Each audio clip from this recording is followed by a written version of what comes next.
Hey YouTube, it's your girl V the Notary. Hope you guys are having a great day today.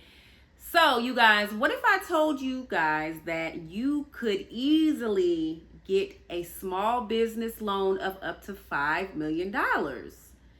Easily. And the nice thing about this particular program that I'm going to talk about today is the terms are really broad. I'm going to kind of tell you what you can use the loan for when we get into, our discussion, but it's really broad. And so the nice thing about that is it can be applicable to most types of businesses. Okay. So again, before we get started, you guys, please make sure you guys subscribe.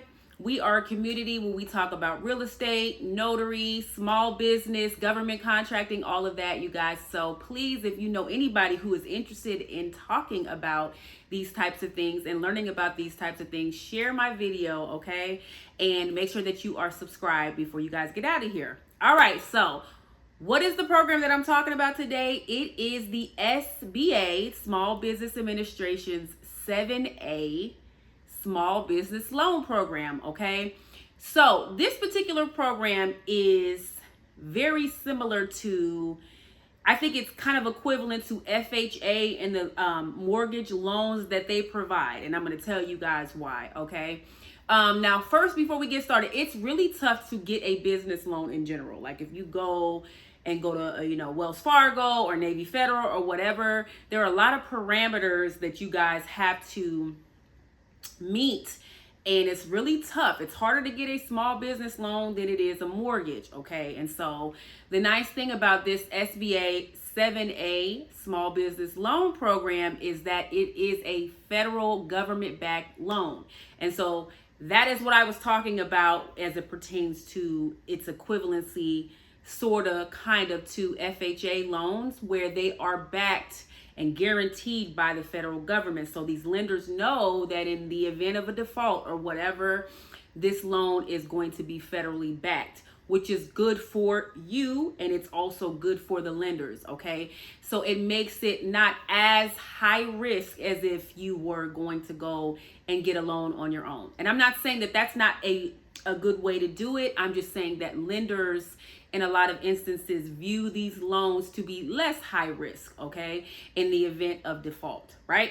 So I'm going to also link the SBA link so you guys can get more information about this program if you're interested in small business loans, okay? Obviously, some of the requirements, I'm not going to go over all of them, is you have to have demonstrated that you have good credit worthiness. You can't have, it's going to be tough for you to get any type of business loan if your credit score is like 500 or 400 or whatever. So you have to have demonstrated, pretty good credit worthiness, okay? Obviously, you be a U.S. based small business. You have to be a small business. So unfortunately, large businesses, and these are all according to SBA's size standards, okay? So whatever your particular area is, whether you offer products or services, check to see if that NAICS code or the particular area where you offer these supplies and services, see what the size standard is, okay? A lot of you are 1, 2, 3, up to 10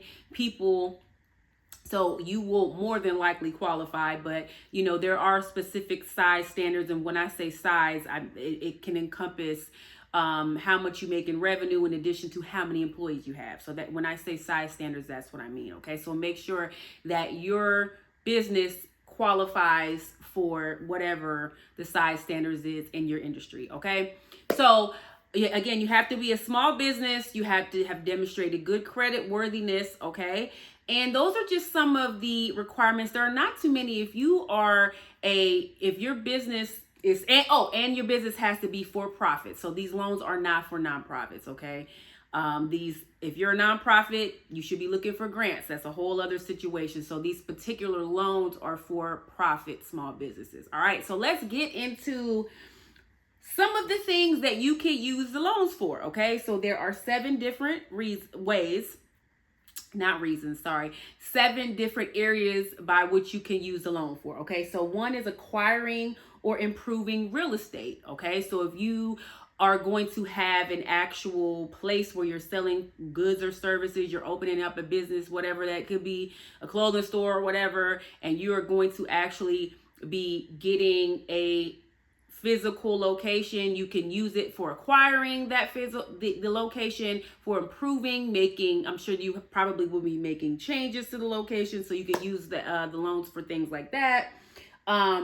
You can use it for short or long-term working capital, okay? Number 3, refinancing current business debt, okay? You can use a loan for that. Number 4, machinery or equipment, all right? Specifically, like if, let's say you're opening up a business where you're going to be selling hot dogs or selling hamburgers or whatever, there's going to be a lot of equipment that you're going to use. So these types of small business loans will be perfect for you, okay? Number 5, furniture, fixtures, and supplies, okay? And number 6, changes in ownership. And number 7, multiple purpose loans. So let's just say that you need a loan that encompasses 3 of those 7 areas, 2 of those 7 areas. You know, there are specific loans under this 7A program that you can also apply to, okay? Like we talked about, the maximum amount for these 7A loans, these are SBA, Small Business Administration, backed loans of up to $5 million. That's pretty awesome, okay? Because obviously the capital that you have and your earnings might be minimal, you know, specifically as a startup business, a new business. And these loans can be life-changing to your business. You might, you know, be ready to go, but you don't have the proper equipment yet. You don't have this. Again, you have to also demonstrate that you have the ability to pay it back. So again, these are not grants, free money where you can just take the $5 million and keep it moving. You definitely have to pay it back. The nice thing again with the federal government is you tend to get better interest rates. You know, there you can, you know, negotiate whatever payment plan or the payment terms with the lender. And also for these particular loans, you guys, you have to use the lenders that are provided in the program by SBA. And there are a lot of them, okay? It's not just like 1 or 2 lenders. There are several different lenders to choose from. And so I really wanted to bring this video to you guys because a lot of you are not aware that sometimes when you don't have the option to, or it's not the right situation for you to go and get a traditional loan with whatever bank or, you know, whoever you bank with, you know what I mean? Bank of America, whatever it is, that there are options for you to get these federal loans through the SBA 7A program, you guys. So again, I am going to put the link to this particular program in this video so that you guys can check it out, familiarize yourself, make sure that you meet all the requirements. I spoke about some of the requirements. There are a couple others that you want to make sure. But if you're a small business in good standing, you're for profit, you have good credit, you'll be able to get some of these loans, okay? And so we need to make sure that we are taking advantage. You know, small businesses, again, are the backbone of the country. We make this country go round. We're so fundamental and essential to the growth of this country. You know, minority businesses, women-owned business, service-disabled, veteran-owned business, all of us, we are so essential. And so we also sometimes we need financial assistance, and why not take advantage of these current programs that are provided by SBA, okay? So I hope you guys find this video helpful. If you have a loan, a current SBA loan, please drop down in the comments. Let everybody know your experience, what you've used this particular loan for. How difficult is it to get into the program? I've heard mixed reviews about that. Some people say it was seamless. I've talked to certain people that have, it was a seamless process. Some people say it was a little more convoluted. So I'm curious about your experience. Either way, even if it is a tough, sometimes you have to provide a lot of paperwork for stuff. We understand that, but it is worth it in the end when you have the support and the help to jumpstart your business. So again, if you have any experience with this particular loan program or any other small business programs through SBA, please drop down in the comments and share your thoughts. Share some best practices with everybody so people will have a better idea of how to go about applying for these loans, okay? So, you guys, as always, thank you for being here. Like, subscribe, and share, and I'll talk to y'all soon. Bye-bye.